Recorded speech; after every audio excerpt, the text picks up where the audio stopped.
Right, and a very good evening to you. Many thanks indeed for joining us. This is Easy Friday on this day, the 11th day of March 2022.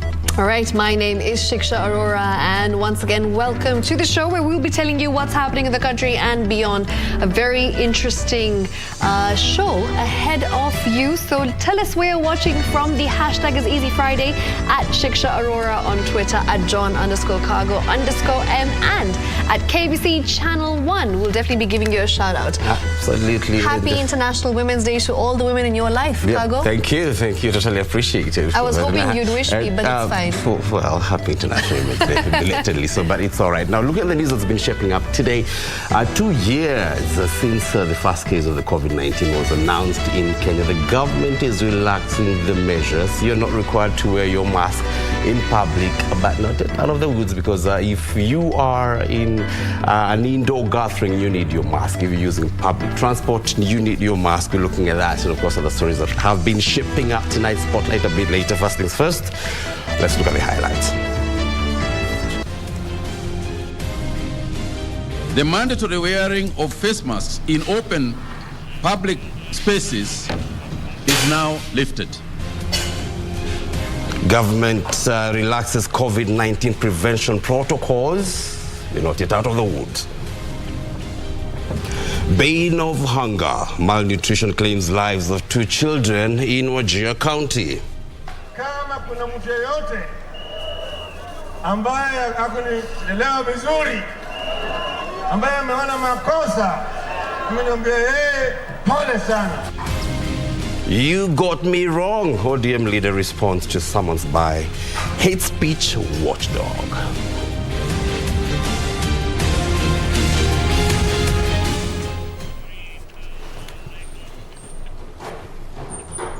All right, and tonight, the top story, where 2 years after the first case of COVID-19 that was reported in the country, the government has relaxed prevention protocols and lifted orders on mandatory wearing of face masks in open spaces. Now, Health Cabinet Secretary Kago, however, maintains face masks will be required in indoor gatherings as well as the public transport. And as Nancy Okware reports, the move has been informed by the low COVID-19 positivity rate recorded in the past month, as well as high uptake of vaccines. South Africa and most European countries have also relaxed some of these COVID-19 prevention measures.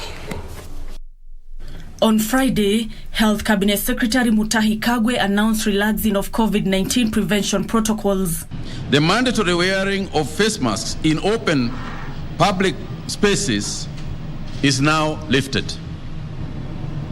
Nonetheless, people are encouraged to maintain social distancing and avoid crowding in public spaces to ensure risk of spread is limited. We, however, encourage the use of masks in all indoor functions. The passenger service vehicles, trains, and air flight operators are to ensure that their staff are fully vaccinated, while all travelers should have their face mask at all times during the course of travel. The public can now congregate freely, with in-person worship and attendance of sports events expected to resume at full capacity. For resumption of sports, protocols to be revised for spectators to be allowed back into sporting venues as long as they are vaccinated without masks. All in-person worship is to resume at full capacity as long as all the congregants and worshippers are vaccinated. Those unvaccinated at any point of entry will be required to present a negative COVID-19 test conducted not more than 72 hours before departure. Unvaccinated truck drivers shall be required, however, to be in possession of negative COVID-19 PCR tests with a validity of maximum of 14 days prior to travel. Relaxation of prevention measures has been attributed to the low COVID-19 positivity rate of below 1% for the past 1 month and the uptake of the vaccines. Siwezi kukueleza ati niseme ati mwezi wa Mei ama June hatutaregea tena kuanza kuweka barakoa kila pahali. Hiyo ni mambo ya kesho. Maombi yetu ni tusifike hapo. Na njia ya sisi kuzuia kufika hapo ni mambo ya kuchanjwa. The news has been welcomed by Kenyans across the country. Unaona, kuvaa mask kwa mtu kama mimi mwenye niko na disease kama ya asthma huwa inanipea shida sana sometimes. Nikitembea hasa nikipanda mlima nikiwa na mask, hiyo inaniumiza. Sasa hivi ya free, sasa tunahisi tuko free kwa sababu anytime police angekupata bila mask angekushika na the least ungetoa ni let's say 1000. In town as you walk, you wondering will I get caught by the police and what will they ask me for, you know, the bribes in Kenya, and yeah, so at least now you're free. Na watu wengine ambao hata kununua hiyo mask ya shilingi 10 ni shida. Kwa hivyo ametusaidia. In the last 24 hours, Kenya recorded 20 new COVID-19 cases out of 6,123 samples tested. This representing a 0.3% positivity rate. Today, no death resulting from COVID-19 was recorded, with the total fatalities standing at 5,644. The country has so far administered vaccines to over 17 million people. While the relaxation of some of the measures may have come as a relief to many, the Ministry of Health officials have maintained that the country is not completely out of the woods, hence the need to continue exercising caution. Nancy Okware reporting for Easy Friday from Afya House, Nairobi. All right, moving on now. 2 children have died of malnutrition in Wajir County, while more than 10 are admitted to hospital weekly. All right, now our Wajir County Referral Hospital CEO, Dr. Mohammed Bashir, says 21.7% of children in the region have severe acute malnutrition, a situation attributed to dietary constraints following persistent drought. Drought in Wajir County has drastically affected livestock keepers in the region and beyond.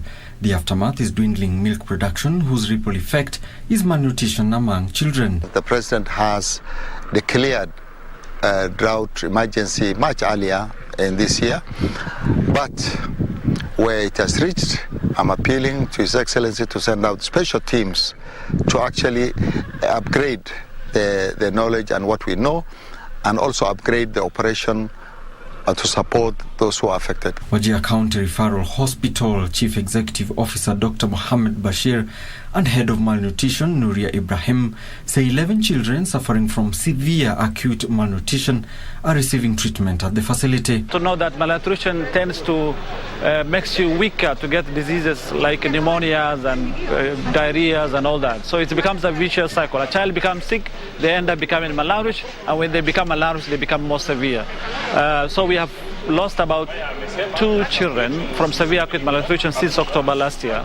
And currently the GAM is at critical. So the GAM is at critical is 21.9%, which is not good. Leaders in the area say the situation needs to be addressed as a matter of urgency. The trend tends to be increasing, and we are anticipating the numbers to increase, especially in our wards. We scale up now instead of waiting when people have died. We need to increase our cash transfers and increase the food rations that are coming. And the county government to intervene and bring enough food, especially for the children who are under 5 years. Meanwhile, Migori County is another region reeling from the burden of rising malnutrition cases. Migori County Secretary Christopher Rusana says inadequate nutritional commodities in the county have hindered efforts towards managing malnutrition cases. Migori County recorded approximately 8,000 cases of malnourished children. Reported, there could be more, but the reported ones were 8,000. To help solve the problem, Luala Community Alliance has provided data capture and reporting tools which will be distributed to over 79 health facilities to aid in nutrition commodity tracking and accountability. In Kenya, different counties have been affected by various forms of malnutrition. In these areas, malnutrition has increased the cost of health care, diminished productivity, and slowed down economic growth. Migori County government has also distributed food supplements worth 30 million shillings for children aged below 5 years who have acute malnutrition. Now, in other news, Interior Cabinet Secretary Dr. Fred Matiang'i maintains the ongoing countrywide crackdown targeting boda boda is not ill-intended, but meant to bring sanity in the sector. Dr. Matiang'i has asked politicians not to politicize the issue, but instead provide solutions on how to improve the sector. The crackdown implemented following a directive by President Uhuru Kenyatta has seen approximately 3,000 motorcycles confiscated across the country. Zainab Said now reports.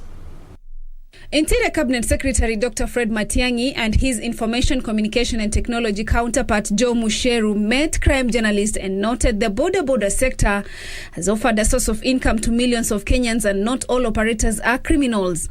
Problem number one, total breakdown of the regulation of the sector. No regulation at all. The sector grew faster than the regulatory frameworks. So you have no established schools, you have no established certification system, you have no established way of processing these people.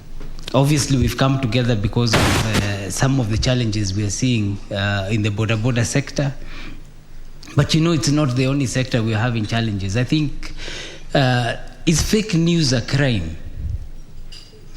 And if it is, maybe on your website you should be the first ones to flag things as fake or not fake. Matiang'i says the country is seeking to adopt best practices on how to run the sector. Let's first of all begin a regulatory framework. Let us start licensing them. And then from there, let us also start insisting on training so that you are trained. Because you see, when you are trained, you are better off. Meanwhile, the boda operators in Kisii County have lauded the ongoing crackdown, promising to cooperate with security officers to weed out rogue operators.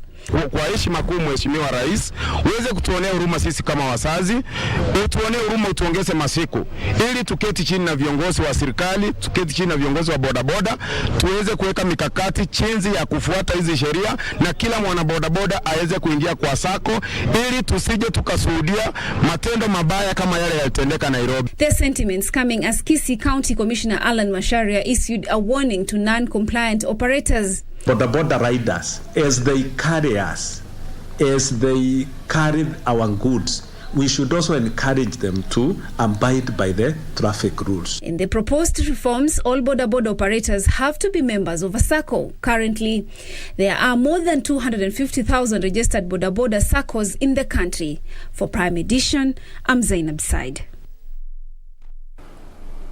All right, then now ODM leader Raila Odinga has defended his recent madoa remarks at a rally in Wajir, saying the remarks have been taken out of context. Odinga says he was only urging locals in Wajir to elect aspirants seeking office under the Azimio banner and reject candidates not affiliated to the coalition.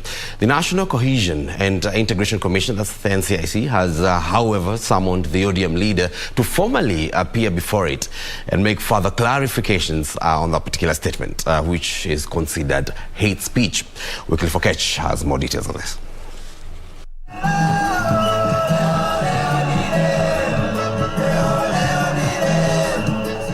ODM leader Raila Odinga was in the lakeside city of Kisumu to rally his supporters behind Azimio la Umoja.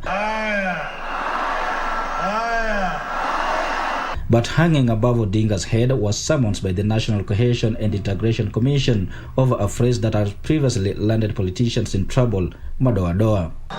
Wajir, candidates wote ambao walikuja walikuwa wote ni wa Azimio.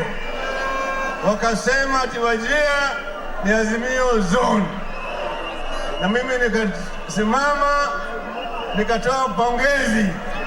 Nikasema ya kama Wajir ni Azimio zone, hakuna madoadoa.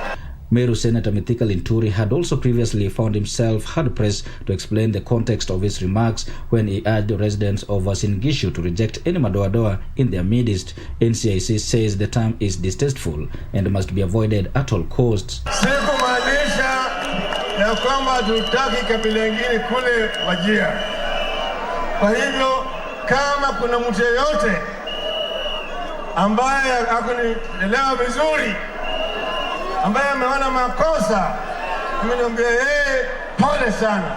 On Friday, Odinga told his backyard that his 10-point agenda includes a massive transformation of agriculture, education and healthcare sectors.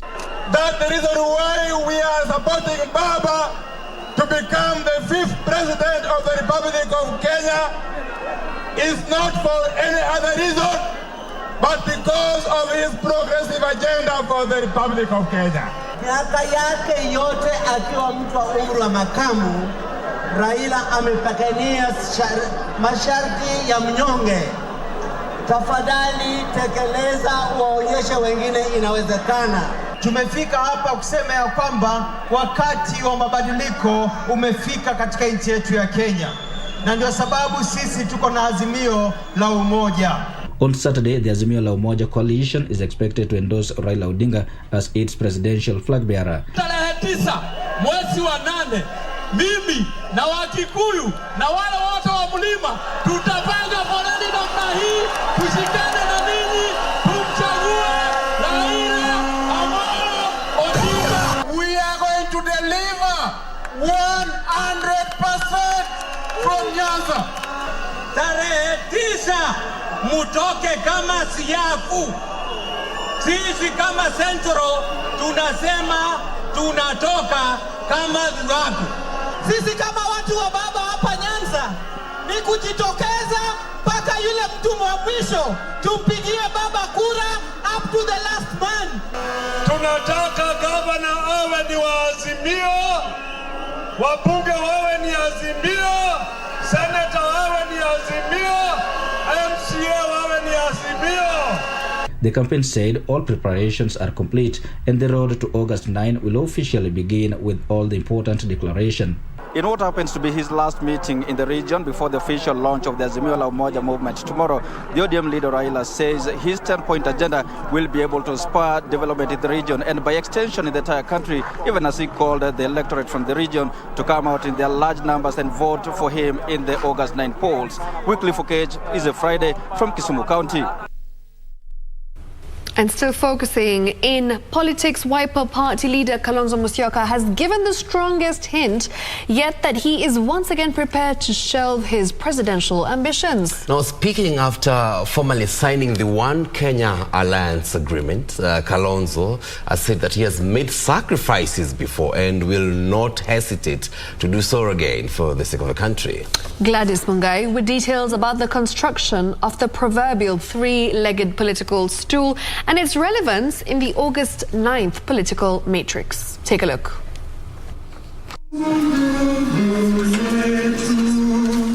The One Kenya Alliance is officially a coalition after the principals signed a binding agreement that will see 6 political parties work together heading into the August polls. The move is also seen as a step in the right direction for Kalonzo Musyoka as he seeks to amass some much-needed political capital. We don't want to be told this is predetermined. We want total openness, mutual respect, and equality. So that if we cede ground, we cede because we think this is the thing to do, not with a gun to our head. Those of us who believe in the same ideals to come, share together, share everything to make sure that we change, transform the lives of our people. Kalonzo appearing to have softened his stance over the ongoing political succession. That we have had serious introspection, serious debate, with regard to the prevailing political situation in our country. And we have no doubt in our minds that this country is more important than any of us. And we have made sacrifices before. We are ready to make more sacrifices.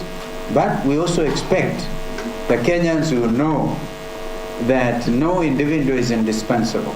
Friday's landmark decision is a culmination of a political back and forth that had threatened to drive a wedge between the OCA affiliate parties. For One Kenya Alliance, Friday's political marriage makes it an equal partner in any negotiation it undertakes moving forward. We will talk to other formations similar to ours, but that does not put a lead on us also going it alone. We are still open, we're still discussing. There are things that are going on, and we believe if they go on well, we will be a bigger team. If not, this is a good representation of the Republic of Kenya. In the agreement signed on Friday, the Farmers' Party and the Movement for Democracy and Growth became the new entrants and will expect their rightful stake in the jostle for political space. We have said that even as we join Azimio, we will go with this truth into Azimio. We will not go there and sit there like house girls or flower girls. We will go with these demands into Azimio. That there are some basic things that we must allow as a people for us to get the benefits of our taxes. We want to see a country where people compete on programs. Yeah, people compete on programs, not who is more loyal than the other. You have our commitment as part of this coalition that we will do our best to popularize the coalition, to popularize our manifesto and our vision of One Kenya. Prior to the arrangement, there had been some growing concerns that some parties were dragging the process in pursuit of personal political scores. All right, it's the political season, and we, of course, expect a whole lot of politics to go on ahead of the 9th August elections. So we are going to be bringing you up to date, keeping you up to date on all those details as they unravel. We're going to take a quick breather. Our sign language interpreter. Absolutely, and of course not to forget to mention our sign language interpreter, Byron Abuli. For now, let's just take that short commercial break. We'll be back in just a moment. Keep watching Easy Friday, only on KBC Channel 1.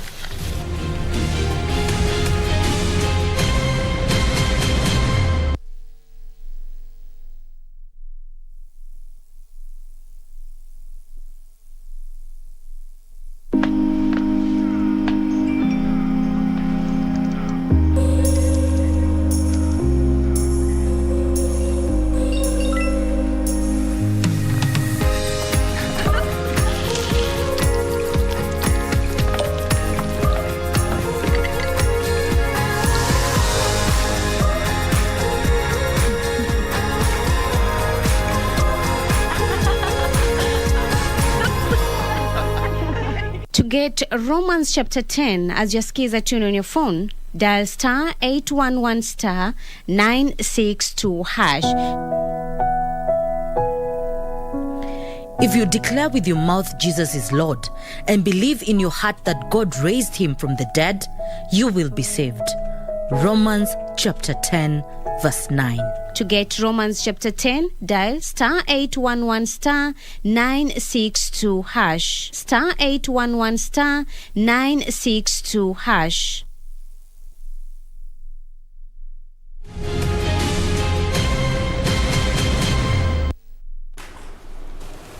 All right, and a warm welcome back. This is Easy Friday. Let's continue the bit of the politics of the day, where Senate Speaker Ken Lusaka says he will reclaim the Bungoma gubernatorial seat in the August 9th polls. Now, speaking in Bungoma, where he launched his bid, Lusaka said he will work with Ford Kenya leader Moses Wetangula. Lusaka will be facing Governor Wycliffe Wangamati, who ousted him in 2017.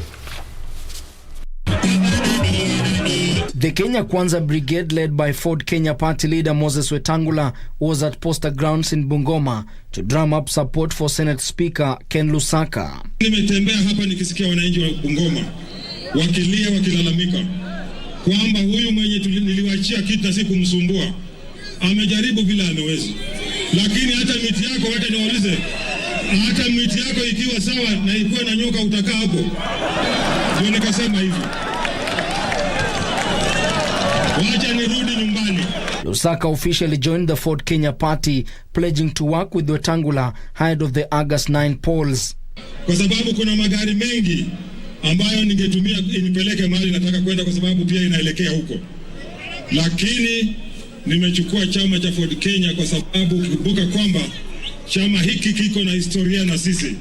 The Kenya Kwanza Brigade, led by Deputy President William Ruto, will tour Meru and Tharaka Nithi counties on Saturday. Ben Chumba, Easy Friday. Now it's that time where we talk about all things culture, and deep down the slopes of the vast Taita Hills at the heart of the Mwafunja Ngomenyi clan of Wundanyi lies the Skull Caves. Now, reporter Juni Karisa unravels the cultural values associated with the caves and how members of this clan pay respect to the dead and appease the ancestors. Take a look.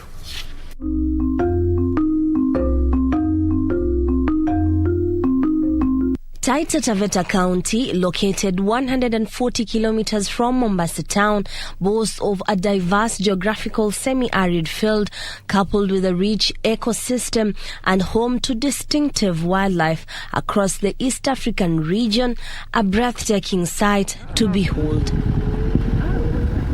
At the heart of the Taita people, also known as Dawida, and deep down the slopes of Wundanyi in Taita Taveta County lies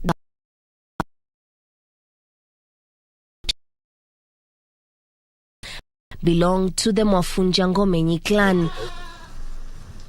We arrive in Mwazo location, our mission to learn more about their cultural significance. Far from what we expected, we were informed of a fee we are required to pay before going down the hill to the caves, including other conditions. So we return without accomplishing our mission. 1 week later, we are set to give it a fresh attempt, having addressed the fee concern. But when we call our contacts to inform them of our readiness, we are slapped with another unique condition. We should ensure none of us has shared a bed with their spouse at least 2 days prior to visiting the caves. Alas, the day is finally here. We are received by 2 village heads who guide our walk down the cave, a no mean feat indeed. After 45 minutes, we get to the entrance of the cave. And we are taken through the laid down rules and regulations. Kabla tujaingia hapa nyumbani, lazima tufanye maombi ili tukiingia hapo mtu yote asipatwe na janga lolote. Tunapoingia hapa ndani huwa tuvai viatu. Kwa hivyo tukitoka hapa, tukiingia hapa ndani, kila mtu awe ametoa nini? Ametoa viatu. From here we wait for chanting prayers, and this is how it goes.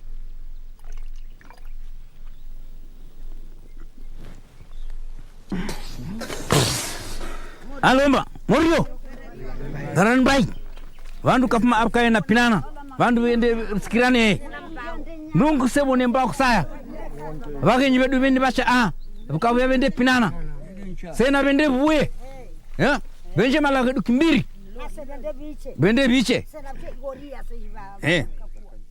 2 spits of the local Mbagara brew as well as a few chants are enough to appease the saints to grant us access into the holding area.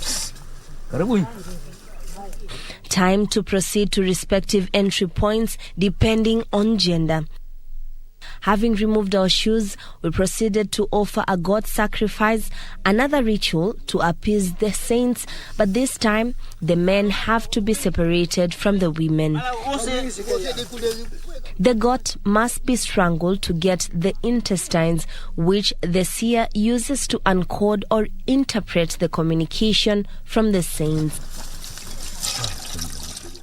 After they are carefully dissected out of the goat's belly, they are handed over to a seer while the rest of the meat is roasted.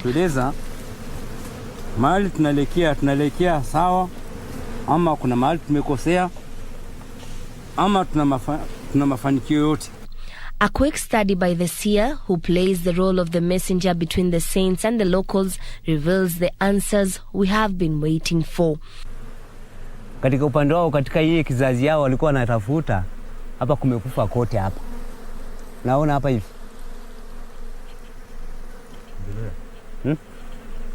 Lakini huyu mama, hii huwa kwetu tunaiita ni mama, ni mama wa kitambo sasa. Mkamsenge. Mkamsenge hii hapa ngwa nyodo. Ni titi hili. Liko limejaa tena limejaa vizuri. Vile walikuwa wanaangalia mambo yao yako sawa si mabaya, imekubalika. Lakini katika matambiko ya kitamaduni ya kitaita, wanawake hawaruhusiwi kwenda hapo kwa nini, kwa kutoa hiyo nini, matambiko ya kutumia pombe ya kienyeji. We now have the right to access the caves, accompanied by 3 village elders. We're about to enter the skull caves. Tradition continues. Join me next week as we explore the Mofunja Ngomenyi shrines. I'm Juni Karisa Mbele for My Culture.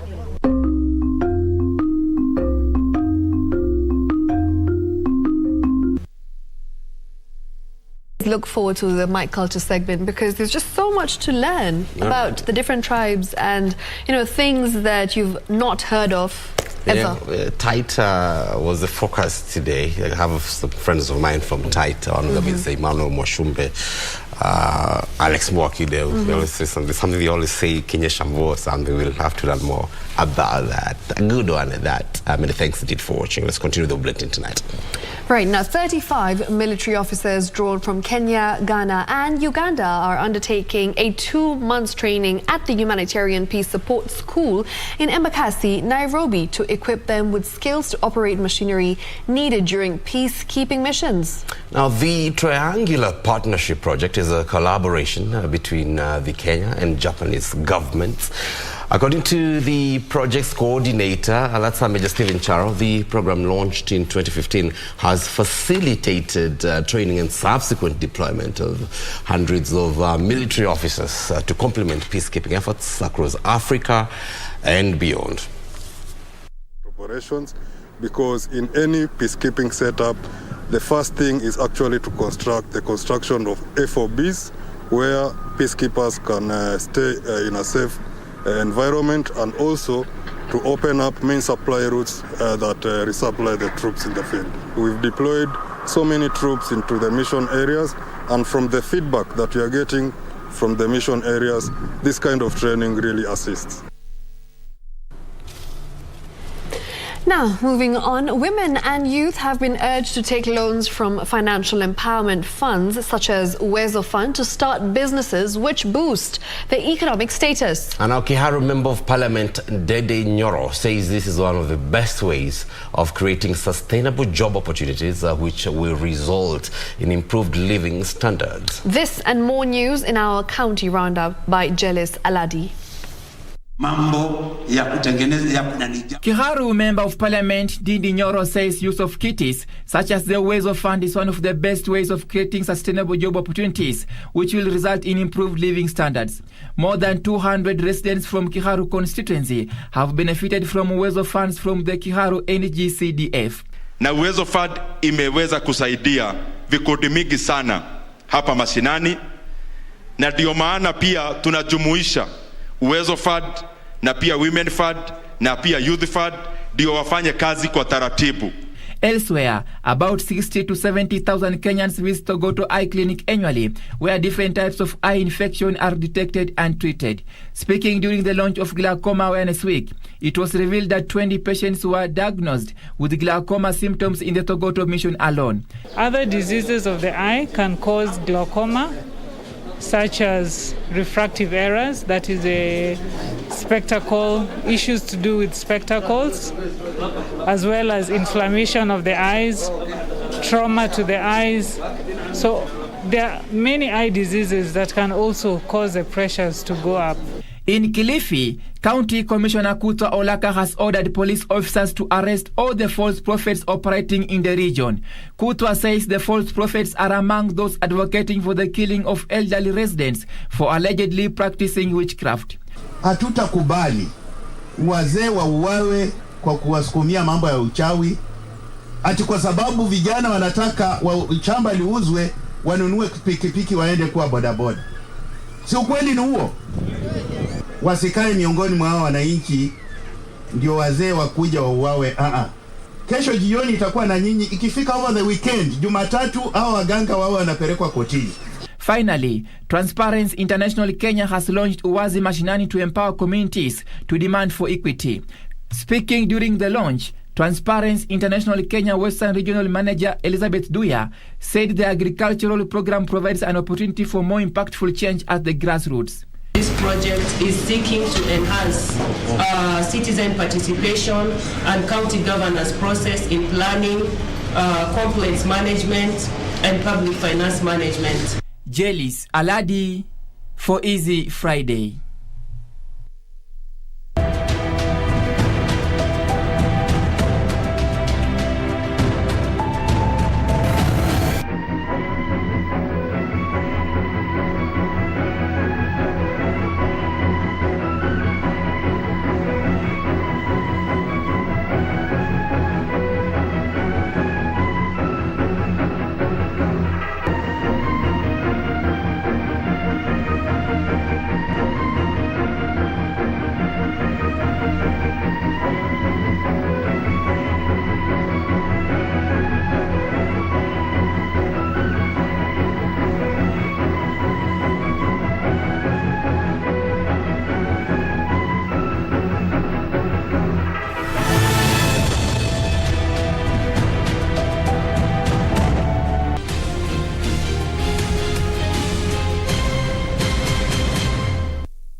Are you an aspiring candidate in the upcoming general elections? Do you want your agenda and manifesto to reach your voters effectively? At KBC, we have the most comprehensive and credible online platform that has profiles of all prospective candidates. Log on to www.kbc.co.ke/2022 aspirants and let Kenyans know more about you, your past achievements, your manifesto, and your development agenda once you get elected to office. What's more, the website is easy to navigate. We will create your profile, post pictures and short videos with your campaign messages at affordable hosting fees. Log on to www.kbc.co.ke/2022 aspirants today and establish your brand authority as we lead towards the forthcoming general elections.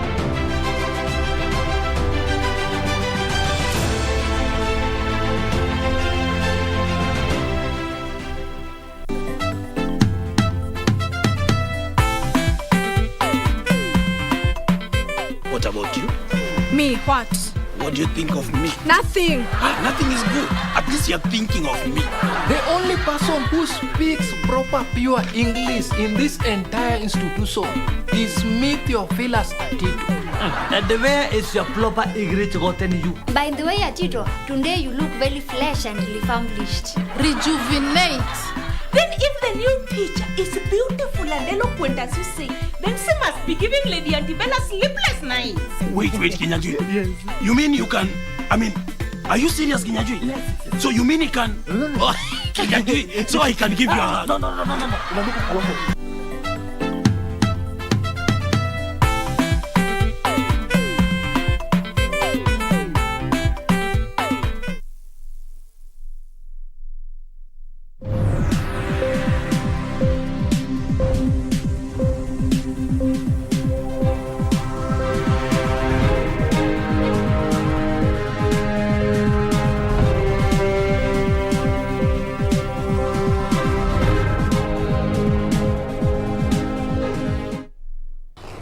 Thank you for staying with us. Time now to take a look at the latest in business. My name is Carol Jenga. The Kenya Revenue Authority says it has collected more than 8 billion shillings through the iWhistle platform in the second half of 2021. The authority says under the period, more than 1,500 cases of tax evasion were lodged using the system. KRA launched the web-based anonymous reporting solution in 2020 that enables the public to anonymously report and provide tax crime leads.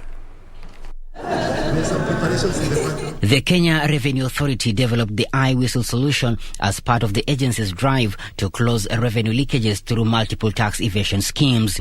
Through the online portal, the public can anonymously report failure by taxpayers to pay customs duty, tax fraud, concealment, misdeclaration, smuggling of goods, failure by taxpayer to submit tax returns by due date, manufacturing of counterfeit goods, among others. Our attendance here is basically our outreach to our taxpayers, to our customers. Our taxpayers are our customers.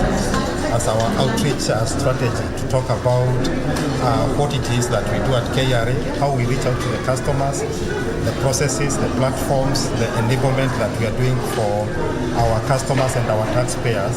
Is number one, again, using the public media, reaching out to our taxpayers, be it through newspapers, be it through every other radio station that you have in this country or TV station in whatever language that is spoken in Kenya. KRA Commissioner for Corporate Support Services, Dr. David Kinu, says the authority is reviewing its tax collection strategies with the aim of enhancing customer satisfaction and facilitating tax compliance. Kama Wakenya vile tumefanya kwa kila taxpayer yoyote ambaye amekuja kwetu na kuna ugumu ama amepata shida fulani ama kidogo ya kulipa au ushuru, tuko na ile ambayo tunaita alternative dispute resolution. Anakuja kwetu, tunakaa chini, tunaongea, anatuambia vile anaweza lipa, halafu tunapatana ama tunashika mkakati ambao tunaita a payment plan. KRA further says it's putting in place a robust service governance framework, which includes instituting a comprehensive complaints management framework, automation of key services, and engaging other stakeholders in customer satisfaction. All the services we have a service charter. The service charter is both in English and Swahili, so that all Kenyans and all citizens are able to know their rights and what to demand when they walk into KRA. Further, our work is primarily to drive performance and professionalism in the discipline of customer experience. As a result of these initiatives, revenue performance has continued to improve in the recent past, with Kenya shillings 139 billion being collected in the month of February year 2022. For Easy Friday from Mombasa County, I'm Michael Mondega. Kenyan youth with disabilities can now access tailor-made courses that will equip them with skills that will give them access into the job market. The Ministry of Labour is scaling up a skills development program targeting youth living with disabilities to increase their employability. The unemployment rate in Kenya increased to 6.6% in the first quarter of 2021 against 5.4% in the previous quarter. Unemployment in Kenya is attributed to a number of factors that include rapid growth of the labor force, skills mismatch, information problems in the labor market, structural adjustment programs, slow or declining economic growth, and the labor market setup. National Industrial Training Authority rolled out a program to equip youth living with disabilities with skills in ICT. Speaking during graduation ceremony at NITA, Labour CS Simon Chelugui said that the hard economic times have negatively impacted the employment rates due to the various sanctions such as lockdown that hindered importation and export of goods, which further led to loss of jobs. He said that the program targeting youth living with disabilities will be rolled out across the country. So if we got more partners, we can scale up. As NITA, our agency NITA, has 5 colleges. We can utilize the 5 colleges and we can also accredit other organizations who have similar infrastructure to train. We have other special needs persons with us training under agility, and these are people taking courses in food and beverage beyond IT. So we're actually opening other trade programs to absorb other special needs persons. NITA has received funding to a tune of 40 million shillings that was utilized for equipment, maintaining of the beneficiaries and refurbishing of hostels. The second recruitment will see 50 students benefit. Institutions are coming together to promote inclusivity at workplace for the persons with disabilities. But what is the government doing to ensure that the vast majority of the unemployed youth gain work opportunities? Reporting for Easy Friday, I am Teresa Mutai. We cross over now to farming, where farmers have been advised to only plant clean certified seeds to mitigate against the high fertilizer costs. The Kenya Seed MD, Fred Oilebe, says only planting of clean seeds will reduce the cost of food production, adding that the government has purchased enough seeds to last this planting season. The cost of fertilizer has spiraled out of reach for many farmers, with a 50 kg bag of DAP retailing at an average of 6,500 shillings in many parts of the country. The Ministry of Agriculture wants that the price might further increase and cross the 7,000 shillings mark due to the ongoing Russia-Ukraine war and reduced fertilizer production in China in the past 2 years due to the COVID-19 pandemic. Kiwa na serikali kuu inajaribu kutatua, kwa sababu hii ni global crisis. Maneno ya Kenya ni maneno ya dunia mzima. Waangalie mambo ya mbolea, maana kweli serikali mkikaa hivi mkinyamaza na mkitutupa hivi, chakula kitakuwa wapi? Mbolea mbegu hatuna shida sana, tunaona hiko Kenya Seed na bei sio mbaya sana, lakini mbolea ndio shida yetu kabisa. To mitigate against the escalating costs, the government is asking farmers to consider purchasing only certified clean seed from licensed stores to minimize the impact of limited use of fertilizer. Penda situations ya kwamba wakulima wanapata ile mbegu ile mbaya. All genuine seed packets will be emblemed with Kenya Plant Health Inspectorate Service Mark and coded to ascertain genuine products. Kwa ile 25 kg na 10 kg tunakuanga na label ya KEFIS yenye iko kwa hiyo mifuko. Kwa ile 2 kg tuko na ile mahali una scratch alafu una confirm genuineness ya hiyo seed. This as the government says it has purchased enough clean seed to last the coming planting season. Kulingana na vile imesemekana hali ya anga, tutakuwa na mvua ya kutosha, so kila mtu ajitayarishe kununua mbegu ndio apande kwa wakati unaofaa. Benson Roba reporting for Easy Friday. Vandals have struck Kenya's critical infrastructure again, disrupting the construction of the 63-kilometer high-voltage power line to Narok County. The Vision 2030 project, which started in 2019, is expected to stabilize the power supply to Narok County, continues to experience serious power disruptions. According to the Kenya Electricity Transmission Company, vandals struck in Narasha area on the border of Narok and Naivasha, cutting away over 3,000 meters of the transmission cables and other critical components. Vandalism of critical state infrastructure has crippled some sectors of the economy, crippling economic activities. In the last 6 months, criminals have disrupted power lines transport on the standard gauge line, highway infrastructure, among others. President Uhuru Kenyatta in January 2022 banned scrap metal business to curb the vice. However, the move appears to have done little to dissuade vandals targeting critical infrastructure nestled in the country's rural areas. Before we were undoing, we reported everything to Suswa police station, and after all, theft started again. Walikuwa wanaiba siku moja, wanakaa siku mbili. Tuseme wanaiba kwa hii kuanzia kwa hii tawa mpaka ile. Wanaiba kwa hiyo tawa, wanakaa siku mbili. Wanakaa siku mbili tena, wanaiba kwa hiyo tawa ingine. In the latest incident, vandals have hit sections of the 68-kilometer 132 kilovolt double circuit transmission line from Olkaria to Narok in Narasha area on the border of Narok and Naivasha, cutting away over 3,000 meters of transmission cables. The high voltage line, funded by the government of Kenya and the African Development Bank AFDB, was set to increase electricity access within Narok County and its surrounding areas. Kama inawezekana, serikali ifuatilie kwa umakinifu, ijue ni nani ambaye anahusika katika hii wizi, ni nani ambaye anapelekewa hizi makebles, si ati ni hapa Maimayu. Ketraku says the line will transform the areas into attractive locations of agro-based and general industries, thus going a long way in supporting devolved governments. Residents say strangers have so far been successful in cutting away materials worth millions of shillings in unknown cars, even as the government moves to intensify criminal dragnets. Wafukuza wengine walibeba cable ya internet hadi tukawashika Suswa, na watu walitoka Nairobi Githurai. So it seems not people from this area. Narok County and surrounding areas have been hit by power fluctuations that has been experienced between 7 p.m. and 9 p.m, affecting industries and local businesses. The line has been under construction since July 2019 by China CMC Engineering Company Limited. Alanako, Prime Edition.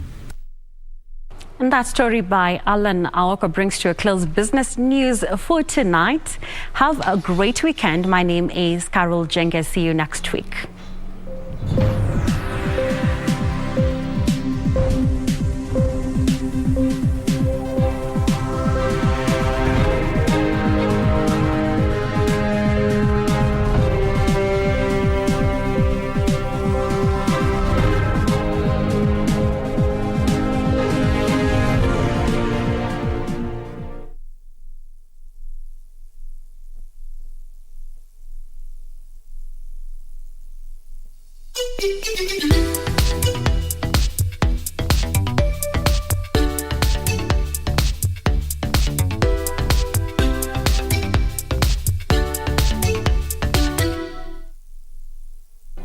Do you have a news story to share with KBC? Get in touch swiftly on email news@kbc.co.ke or call 0723-892-654 or 0734-780-124. Be right here. Be right here. You invested millions of shillings doing something that won't even help you in future. I will never support a stupid career that you wasted my money on behind my back. You will make a perfect doctor, just like your grandfather. Apparently, Len is missing. So, I am not sick. You have a problem. You drink too much. I am not going to work with an artist who doesn't know his priorities. I want my drink. I want your drink. Where is my drink? I want be right here. Be right here.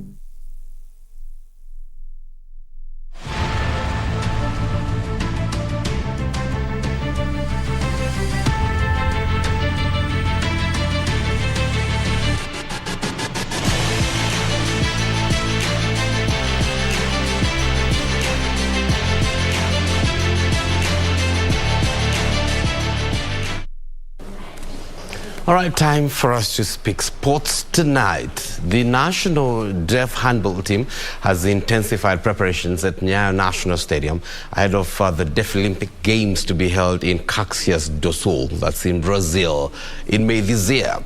Deaf Handball Federation of Kenya Secretary General Johnston Mutua said they're going to Latin America as competitors for the handball title.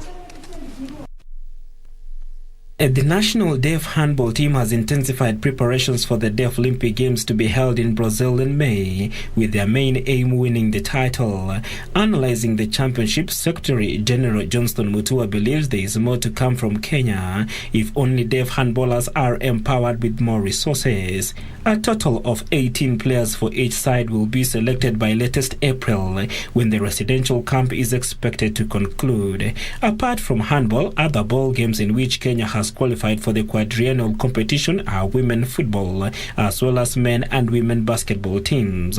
Deaf Athletics Association of Kenya on Wednesday listed 44 athletes who qualified for the global event, scheduled to run from May 1st to 15th, following the conclusion of the two-day trials at the Nyayo National Stadium. Right now, the Badminton World Federation Council has allowed Kenya to participate in this year's Commonwealth Games to be held in Birmingham. This follows an appeal by the National Olympic Committee of Kenya to allow the Kenyan players compete despite the suspension, which is still in place. Kenya has been allowed to send a badminton team to the Commonwealth Games after the World Federation allowed the team to play despite the suspension handed to the Kenyan Federation. The National Olympic Committee of Kenya held a meeting with representatives of the badminton national team to inform the players of the Badminton World Federation's decision to allow them compete at the Birmingham Commonwealth Games. The badminton players will have 2 open tournaments where 8 players, both female and male, will be selected to head to 3 tournament trials. The Kenyan Federation was suspended indefinitely by the world body last year until warring parties at Badminton Kenya are able to organize fair and transparent elections in line with BWF requirements. Badminton Kenya became the second federation to be suspended last year by an international sporting organization after the Swimming Federation of Kenya. Tournament, we've been informed by the players that in the last 1 year there have not been very many tournaments by which we could get rankings from the players, and therefore there'll be 2 tournaments, and the dates and venues will be announced later. All right, now KCB RFC head coach Curtis Zalago says the team is shifting focus to the upcoming Kenya Cup playoff against Strathmore Leos and other competitions this season after exiting the Kenya Cup in the semis. Olago admits the squad is strong and ready for the upcoming tournaments, including the Enterprise Cup set for March 19th on the 7th circuit, which will begin in May. The Kenya Cup final will be played in Kakamega, where 6-time finalists Kabra Sugar will be looking to secure their second Kenya Cup title. This will be against Menengai Oilers, who will be going for their maiden title. KCB will be in action tomorrow at the Ruaraka Sports Club against Strathmore Leos. They will go against, they'll be facing a week later. Of course, that's in the Enterprise elimination stage.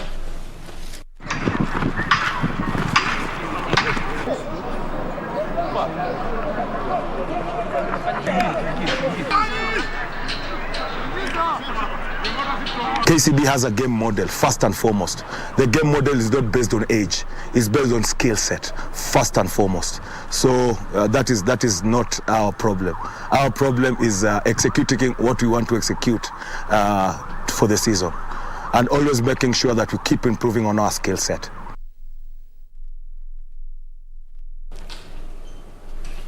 All right, then let's cross borders. And if you've been following the Russia-Ukraine invasion, it has had an effect, of course, on the Chelsea team by the fact that Chelsea is owned by Roman Abramovich, who is a staunch supporter of Vladimir Putin. Now, bring that to football. Chelsea, they put their off-field problems behind them as goals from Trevor Chalobah, Mason Mount and Kai Havertz gave them a 3-1 win against bottom side Norwich in a Premier League match played at Carrow Road Stadium. Meanwhile, Newcastle extended their unbeaten run to 9 matches with a 2-1 win over Southampton. That's at St Mary's. Powerful strike past Tim Krul. Pukki scored from the spot with 20 minutes to go, but Chelsea put the game to bed through another of Havertz's top corner strikes in the dying minutes of the game. And Norwich's break sent a powerful backheel volley into the roof of the net to earn the visitors a 6th victory in 7. Elsewhere, West Ham's hope of reaching the quarterfinals of the Europa League hung in the balance after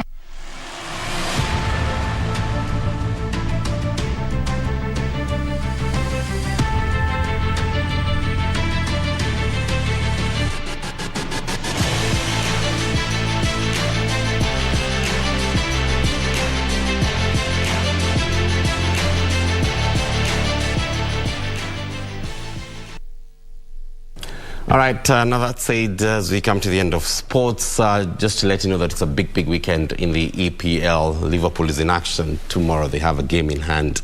6 points separate them. That's against Manchester City, and there's a whole lot of hopes from Manchester City fans that Liverpool draw points. A big one again tomorrow. Manchester United will be hosting Tottenham. Well, are they going to be like this time around? That's the Red Devils. Time will tell. It's a wrap on the Easy Friday, at least for the first bit of the bulletin. We're crossing over to the spotlight. Shiksha, Arora is on the other side of the studio. Shiksha, time for me to let you take it away from this point on. What are we looking at?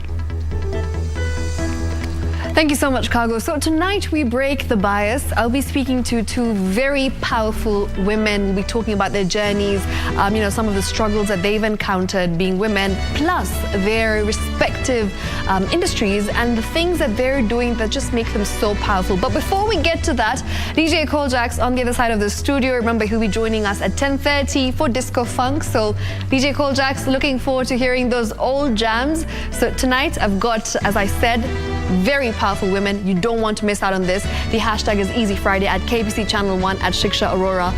I'll catch you soon. Good one.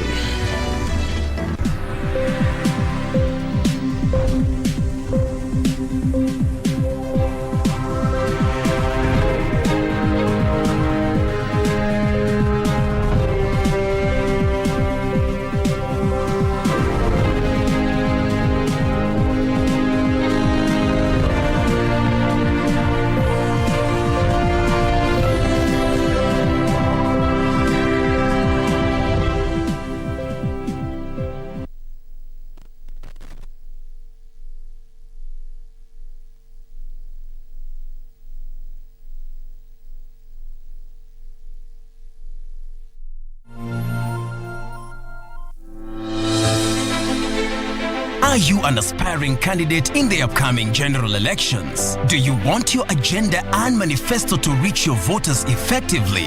At KBC, we have the most comprehensive and credible online platform that has profiles of all prospective candidates. Log on to www.kbc.co.ke/2022 aspirants and let Kenyans know more about you, your past achievements, your manifesto, and your development agenda once you get elected to office.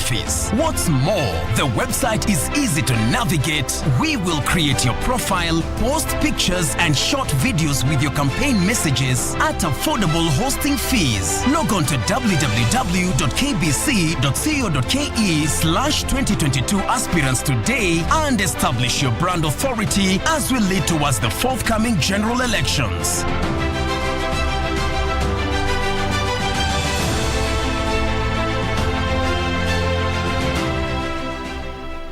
Differently abled, differently.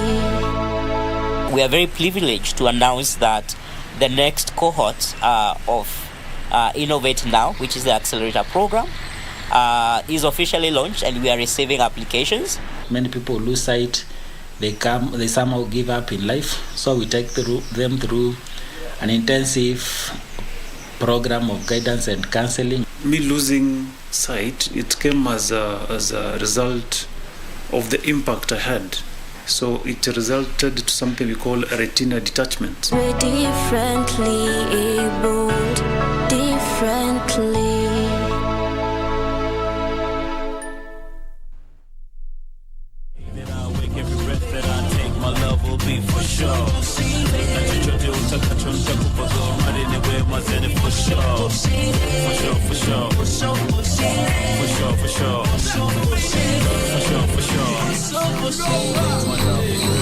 You're making me go bananas, lose my manners. Girl, I love the way you misbehave. When you shake your body, don't hurt nobody, girl, cause I want you to myself. You're making me a mental case, but I can't do without you, girl. The way you wiggle it, baby girl, you're driving me crazy. Nakupenda, nakutaka, nakutakisheti. Tongue tight, nabaki na stama. Paka nikikuona mubonga kubu gaga huku paka kule ni wewe tu. Kiwa rapa mekubali tu ni wewe tu. The way she looks at me, baby girl's making me miss my beat. She's everything that I desire. The way she move make my heart go on fire. So, baby, fire me, let's get it going. Fire me, wine when this tune. Fire me, I'm going psycho. Baby, fire me, let's get it going. Fire me, wine when this tune. Fire me, I'm going psycho. Psycho, yeah. See your body moving, make me go psycho. Baby, this is love forever. My baby go psycho. See your body moving, I go psycho. It's looking like blue. You shall sing it. Oh, she might go you dada. Jamani, I'm a top far. You do know I can look shy. And we're taking it back, just taking it back.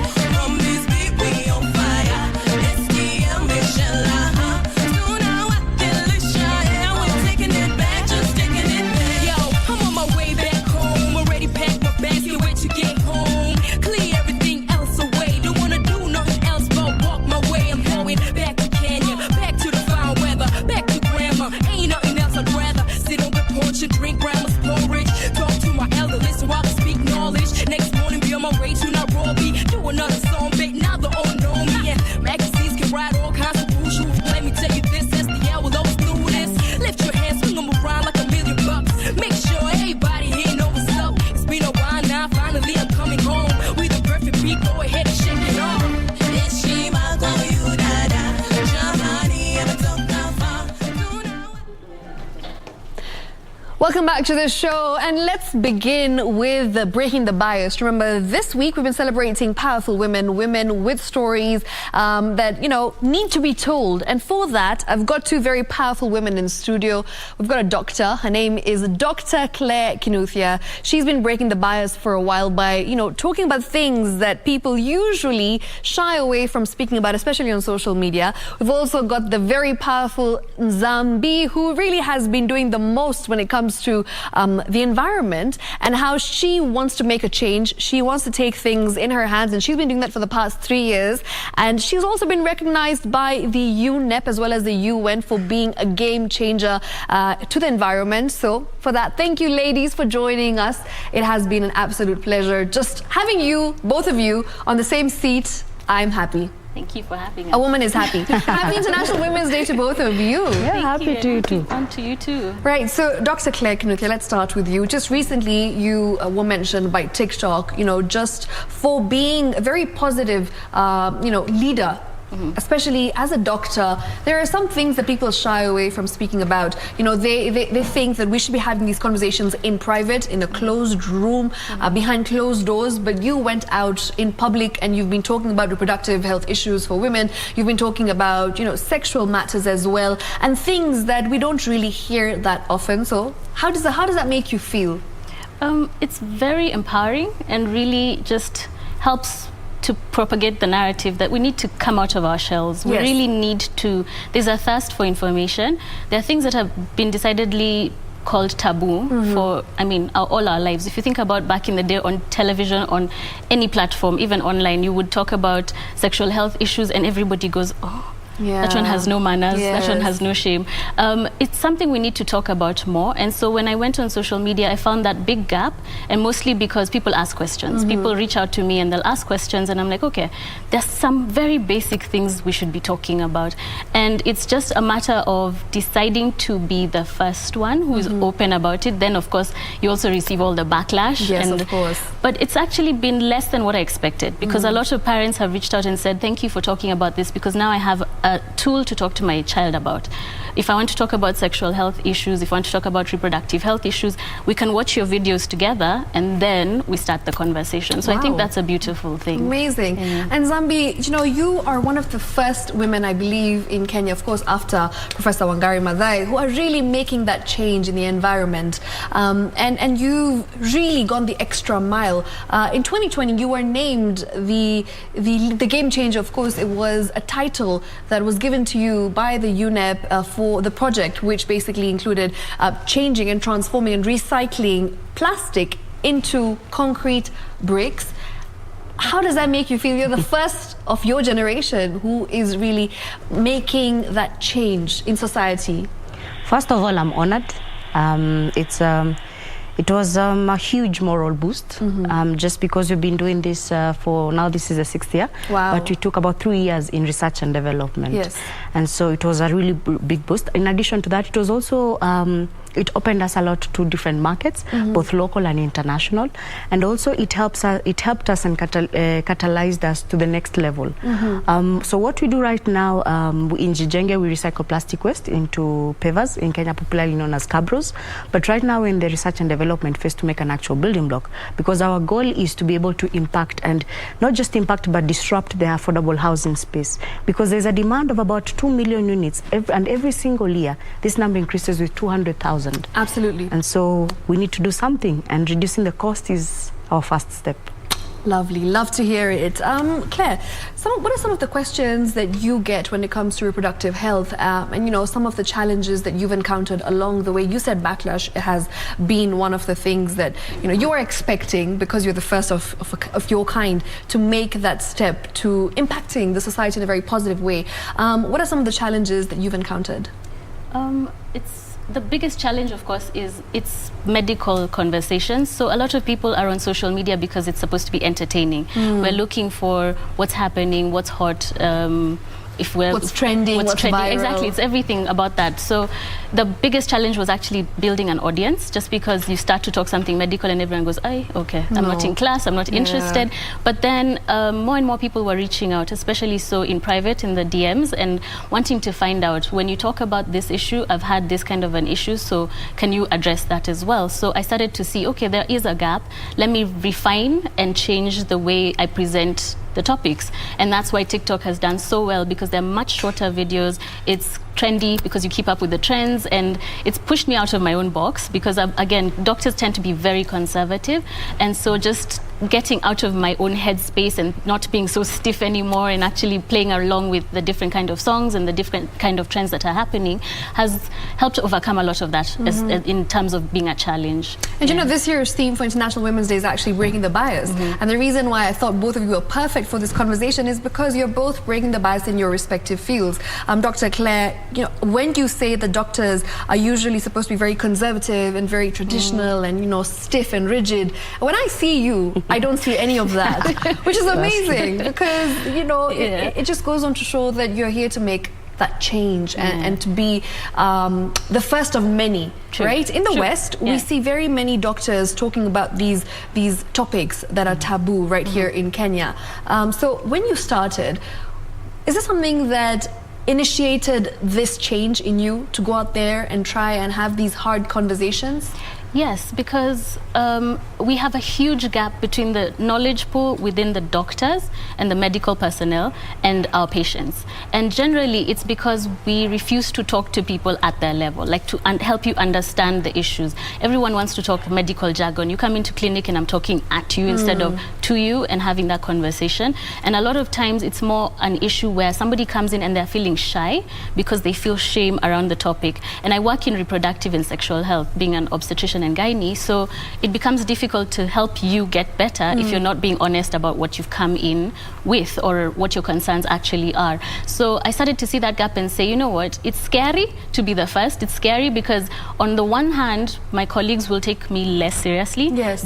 I've had some call me a socialite, others have told me you're the kasupu of the group, and I'm like, that's so unfair, because already as a woman I struggle with so much bias in the workplace. Absolutely. Because it's supposed to be like really has always traditionally been male dominated. So coming out of it and then saying, no, I'm okay being feminine, but more so I'm going to talk about taboo topics. Then more people went, ooh, okay, you're a hot potato, we don't want anything to do with you. Which is ironic, because we need to have these conversations. So it's more of just deciding, you know what's the worst that can happen? My patients come in and we continue to have very open conversations, and it breaks that bias, the barrier between the doctor and the patient. And if you're unable to talk to somebody, I have also had videos where I teach you what to do when you come in to see your doctor. It should be teamwork. It shouldn't be you come and I talk at you. Come in with questions. Let's address your issues. Let's be honest about your issues, because if you can't be honest honest with your doctor, who are you going to be honest to? 100%. Right. Zambi, Yes. you know, we already know how you're breaking the bias. You're here to make a change. What are some of the things that you are doing in your field to break the bias as an environmentalist?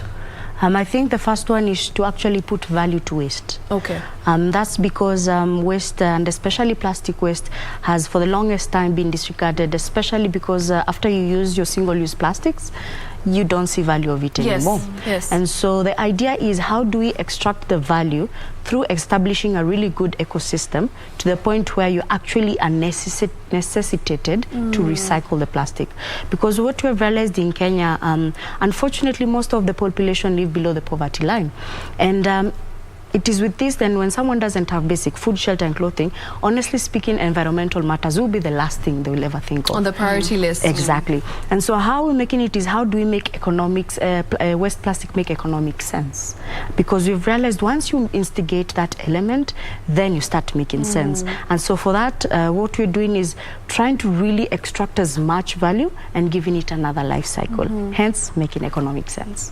Amazing. Have you ever encountered a place where people don't take you seriously because of the way you look, because of, you know, your personality? I know you personally as well.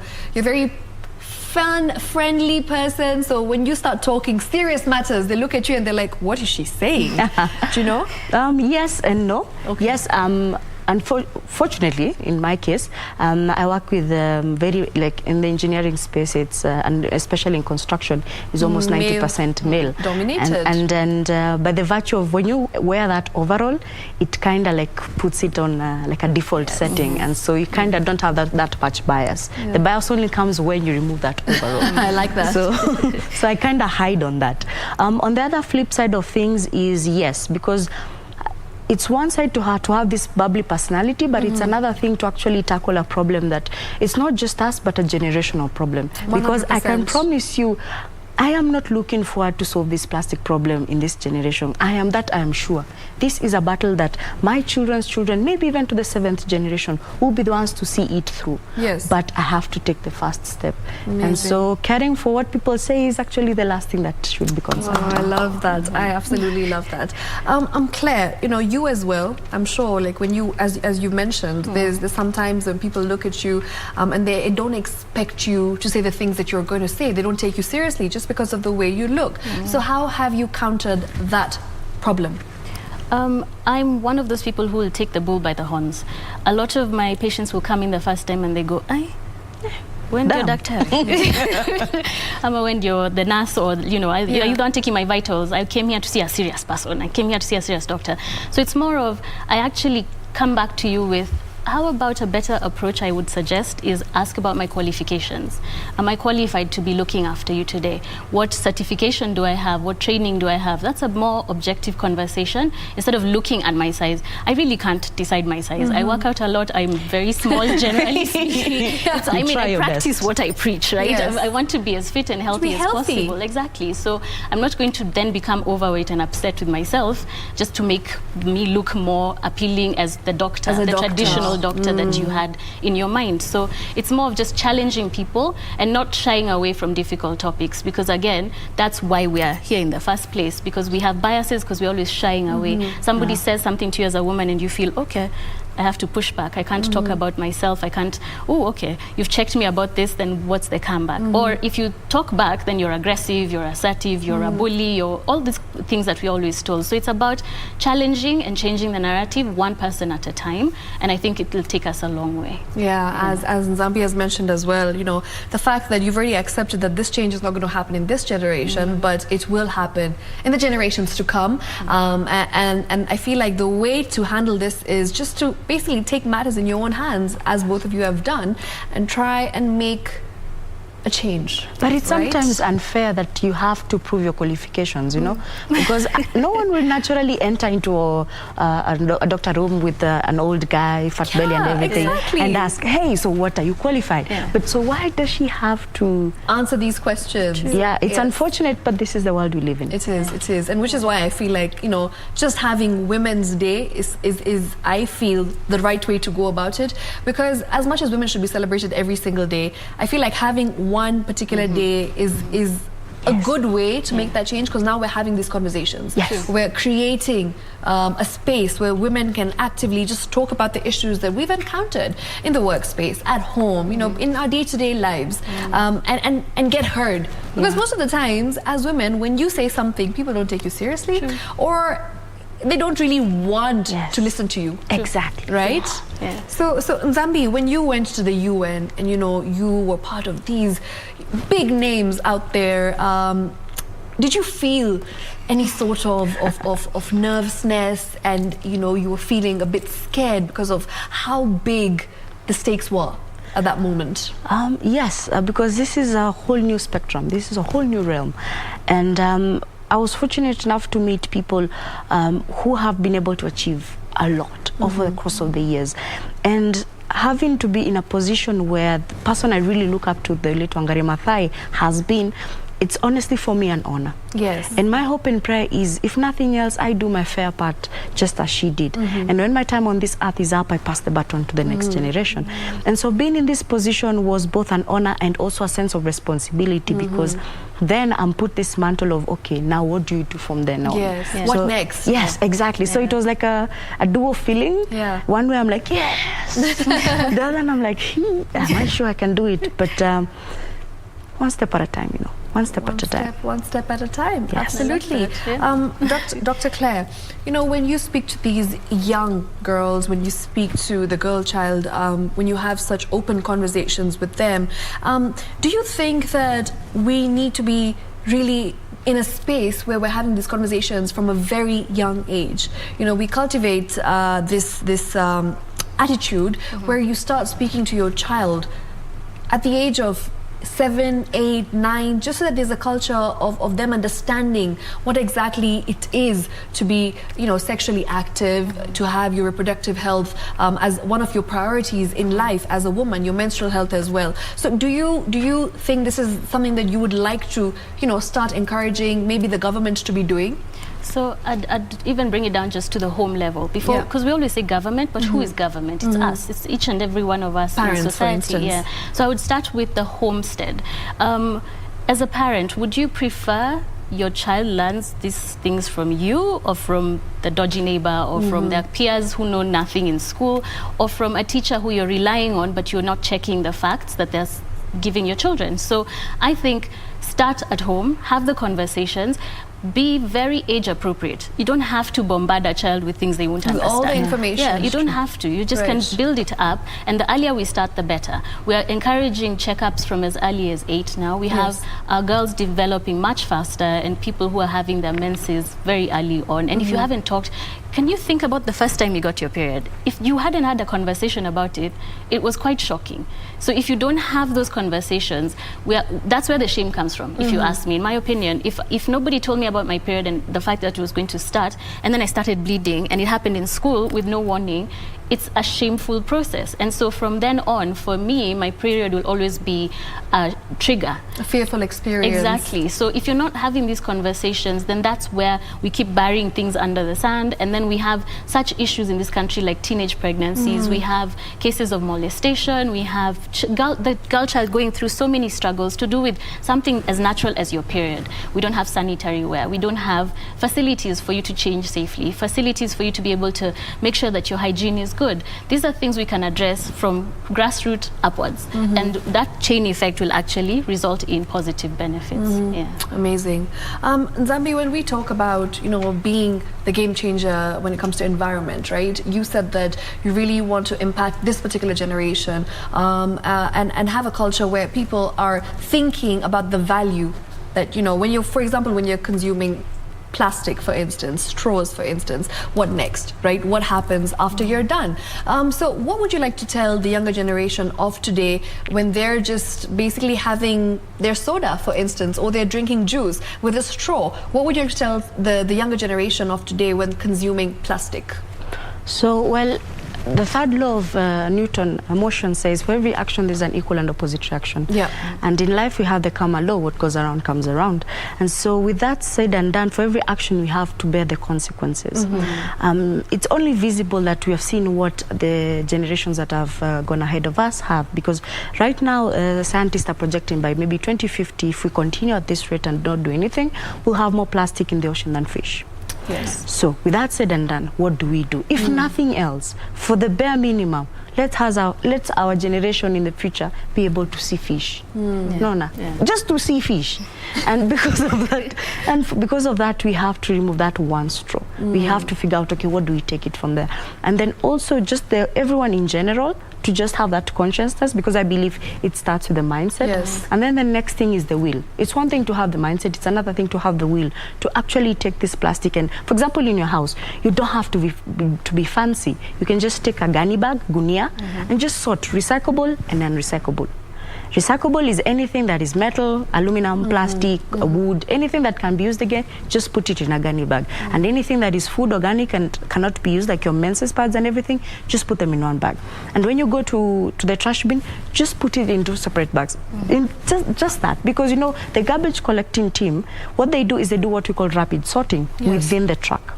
And so when they do the rapid sorting within the truck, they collect that which can be recycled, and that's what they bring to us, the recyclers. So why don't we make their work easier, hence our work easier, hence being able to tackle as much plastic waste as we can.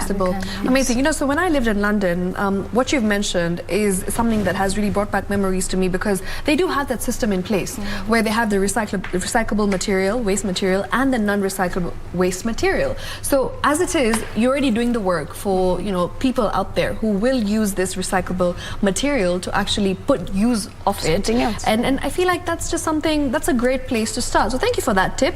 I feel like if you're watching at home, maybe this is something that we need to be putting into practice, and we can start there. Anything else that we could do apart from that? Yes, reducing your straws. You don't have to drink every soda with a straw. Maybe a soda can, okay, fine. Okay. But if you can reduce the consumption of straw, reduce. The other thing is, if you can carry like a bottle that you can use over and over again for drinking water, do that. It is not, those are like really small things that will not cost you much, but the ripple effect is magnanimous. Absolutely. Yes. All right. And what about you, Dr. Claire? You know, when you are out there giving advice to young women, when you are talking about these issues that have been stigmatized for the longest time, is there something, you know, that you would like to point out that you feel we need to be paying more attention to, apart from obviously reproductive health issues? Just general wellness, and teaching it at a very early age, because we're now in a more Western type of culture, and our food is showing the ill effects from our food is starting to show. And so we have a lot of people becoming obese much younger, and then we start to see lifestyle diseases, diabetes, hypertension, and other types of diseases from a much younger age. And yet it could just be as simple as talking about what you consume, talking about your fitness and your wellness, and impacting it onto your children. Children copy. So even if you told me to exercise and mommy is always on the couch sitting back and relaxing, then that's the habit I'm going to pick up. Why should I be the one outside? So lead by example, take them along, have more sociable outings where you're actually getting engaged physically and trying to eat as healthy as possible. And just those basics, will start to see a big difference in some of the disease processes that we see when people get a bit older. We're not even looking at really old age. Everyone thinks when you get old is when you should start thinking about your health. Think about your car. If you don't service it as often as you should, according to the mileage, then it starts to break down and it actually deteriorates much faster. 100%. And this is the same about your body. So if you are careful right from an early age, as a parent, take charge and teach your child. And leading by example, it's going to go a very long way. And I think just simple conversations, simplify everything. You don't have to think, okay, I need to understand. And this is where Google comes in. Everybody wants to Google a medical condition. And then you get so scared. Exactly. That's none of your business. That's my work. Come in and we'll have the conversation about what you're worried about with your health, and I'll help you understand what the condition is. You don't need to be a professor after you've had a diagnosis. You can still ask questions. You can come in and continue to have that conversation. I'd like to see that barrier broken between the doctor and the patient. Yes. Come in with questions. It's your right to ask me questions. It's your right to ask for more information, to clarify whether this drug has certain side effects or not. Instead of what I see now is I give you a prescription and then you run off, you put it in the bin and you never get better, and then you go to the next colleague and say, that one didn't know what they were doing, so that's why I've come for a second opinion. So instead of that, keep engaging your doctor. If you're not happy with the treatment, you have the right to a second opinion, a third opinion, as many as you would like, but then follow through, because we can't work without you. It's teamwork. So that's my biggest challenge to everyone. Yeah. Teamwork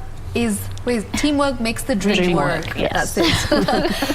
Zambi, what about you? You know, in your place of work, what would you like to tell young game changers out here who want to make a positive impact in society, who want to really take matters into their own hands and try to tackle this plastic pollution problem that we have in Kenya?